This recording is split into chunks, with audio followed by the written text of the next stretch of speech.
mbokk internet yi nga xam ni yéenay seetaan NDC TV ñu ngi leen di nuyu di leen wax ngeen dal ak jàmm abonné leen suñu chaîne activé cloche bi ndax vidéo bu dugal ngeen mën ko gaaw jot lu soxal coow la fi doxoon diggante Ousmane Sonko ak ki nga xamante ni moo di Mame Mbaye Niang muy procès diffamation bi nga xam ni Mame Mbaye Niang dafa tuumaloon ki nga xam ni moo di Ousmane Sonko daal daf ko waxal loo xam ni dara amu ci ba waraloon mu yóbbu ko ci yoon mbir moom nag ban ko attee daal di tegoon ay daan ki nga xamante ni moo di Ousmane Sonko mu waroon a fay ki nga xam ni moo di Mame Mbaye Niang ay koppar yu bare bari koppar yooyu nag moom la Mame Mbaye Niang di wër di laaj ci banque yu bare bari mu mel ni comme ni ko ñenn ci ñi nga xam ne ñoom la farlo Ousmane Sonko ak Ousmane Sonko ci boppam ni mu ko doon waxee Mame Mbaye Niang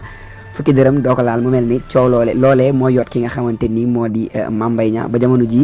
laalagul fukki dërëm ba tax muy wéy di yëglu ci li nga xamante ni moo di yéenekaay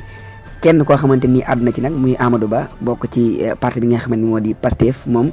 xam le ne daal coow loolee bu demee ba heure bi ñu di ko sulli daal mel ni leneen la ay ndëgg sërëx yoo xam ne ñu ngi koy lalal ki nga xam ne moo di Ousmane Sonko rek moo waral ñuy sulliwaat coow loolu nga xam ne doxoon na fi diggante Ousmane Sonko ak Mame Mbaye Niang waaye